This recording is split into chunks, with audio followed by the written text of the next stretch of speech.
যে সমস্ত নারী এই চারটা কাজ করবে, এই চারটা কাজের গ্যারান্টি দিবে, তাদেরকে জান্নাতের 8টা দরজার গ্যারান্টি দেয়া হবে। কি চারটা কাজ? 1 নাম্বার, আল মারআতু ইযা সাল্লাত খামসাহা, যে নারী 5 ওয়াক্ত নামাজ পড়ে। কি করে? জেলা স্টেডিয়ামে অবস্থানরত আমার নারীরা, বোনেরা, বিশ্বনবী আপনাদেরকে 4টা কাজের কথা বলেছেন, খুব বেশি না। 4টা করলে 8 জান্নাতের দরজা সব খোলা। কোনটা দিয়ে যাবেন? যেটা দিয়ে মনে চায়। 1 নাম্বার 5 ওয়াক্ত নামাজ। আমার বোনেরা জোহরের নামাজ পড়তে পড়তে এটা আসরে নিয়ে যায়, আসর পড়তে পড়তে এটা মাগরিবে নিয়ে যায়। এরকম আসরে নাই? লালমনিরহাটে হয়তো নাই। আমার বোনেরা এটা করবেন না। ইন্নাস সালাতা কানাত আলাল মুমিনিনা কিতাবাম মাওকুতা, সময় মতো পড়বেন। সামাত শাহরা, রমাদানের রোজাগুলো রাখবেন।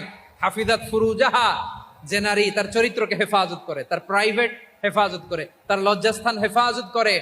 ও মায়েরা, আপনার এই গর্ভ যে কত দামি আপনি জানেন না।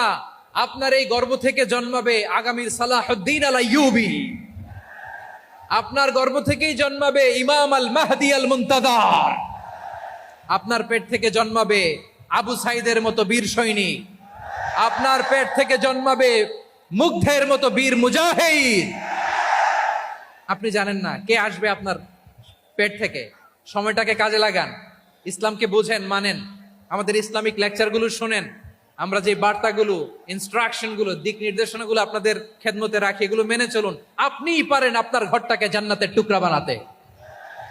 একটা family, it's a very big institution and you are the MD, the managing director of this institution. চিল্লায় বলেন ঠিক কিনা?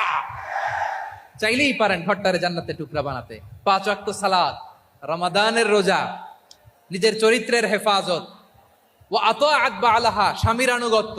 এটাতে অনেকে ভুল করে থাকে। হায় রে আমার বোনেরা, স্বামীর আনুগত্যকে এটা নিজের অপমান মনে করবেন না। আপনার স্বামী আপনার সবচেয়ে বড় গার্ডিয়ান, তিনি আপনার সবচেয়ে ভালো চায়। নারী কখনো গার্ডিয়ানশিপের বাইরে থাকতে পারে না। হয় আপনি বাবার গার্ডিয়ানশিপের ভেতরে, বাপ না থাকলে ভাই আপনার গার্ডিয়ান, ভাই না থাকলে চাচা গার্ডিয়ান, বিয়ের পরে আপনার স্বামী আপনার গার্ডিয়ান। শরিয়া সম্মত স্বামীর আদেশগুলো আপনি মেনে চলবেন, কিন্তু শরিয়া বিরুদ্ধ কোনো আদেশ মানতে আপনি বাধ্য নয়। আওয়াজ করে বলুন সবাই ঠিক কিনা? এই 4টা কাজ যদি কোনো নারী করে, বিশ্বনবী বলেন জান্নাতের 8টা দরজা খোলা। তোমার যেটা দিয়ে মনে চায় সেটা দিয়ে জান্নাতে তুমি এন্ট্রি নিতে পারবা।